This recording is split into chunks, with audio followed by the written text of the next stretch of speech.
In 1990, CD Radio, then Sirius Radio's founders, David Margulies and Rob Brisman. Rob was a NASA scientist, and David was an entrepreneur from Canada who owned a big Canadian cellular system called Cantel. Took his millions of dollars, came to the United States, and got with Rob, who was a NASA scientist that President Kennedy said, let's put a man on the moon. He was one of those guys that did that job. So let's see if we can't find some way to service the local broadcaster directly using satellite. Why do we have to go through radio stations? So they came up with some of the technologies that they needed to send the signal to satellites, to get the signal back to Earth, to come up with receivers, with chips, to figure out a way to make this all happen. And they did. The technology worked really good. And they said, well, let's take this to the FCC. But first, let's do some research to see if this project really, really would work. So they called on a group called the Yankee Group, which is a research organization. And the Yankee Group, very well respected, went to people who listen to radio. One of the qualifying characteristics is that you had to be a radio listener. You had to say, yeah, I listen to the radio X number of hours per week. And they ask radio listeners questions.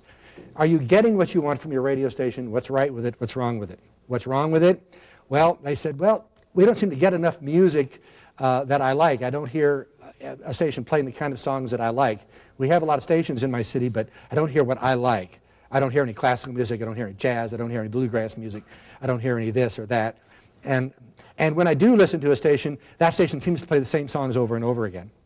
And at this point, when we get to the early 90s, we're kicking in consolidation. And stations are starting to be owned and operated by the same groups. And personalities are starting to diminish, and stations are starting to get more voice-tracked. And the Yankee Group continued to ask people, well, what are your other problems with radio? And they would say, well, you know, when I drive out of town, the little light starts to flicker. If I drive around the city, I lose the signal. Or if I'm listening to an AM station, it's got a lot of interference.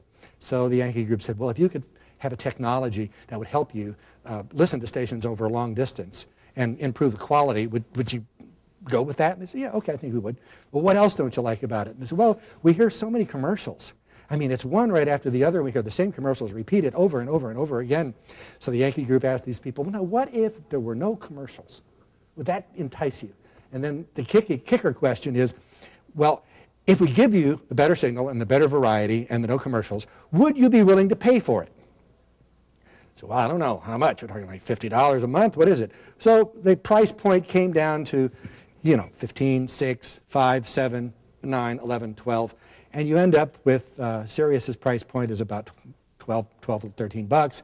XM's about 10, 11. And they also said, now, if this service were available and if it were for sale for $10, $11, whatever it is, would you definitely buy it? And they got about a 30% response rate. People said, yeah, I think I definitely would buy it. And then they said, well, would you maybe buy it? And they got about another 30% that said, yeah, maybe they would buy it. So you already have 60% of radio listeners saying that they would buy it or they would certainly think about buying it. And then out of the other remaining 40%, they got about a 15 to 20% people that said they weren't interested now. They might be interested if they found out more about it in the future. So now we're up to about 65, 75% of the people they asked had some favorable proclivity toward buying this new service based upon their dissatisfaction with radio.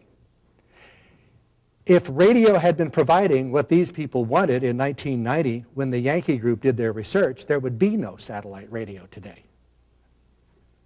And the same thing that's going to make you good local broadcasters is the thing that satellite radio can't do, which is be local. So it's time to go back and take another look at the license on the wall and figure out exactly who your constituency is.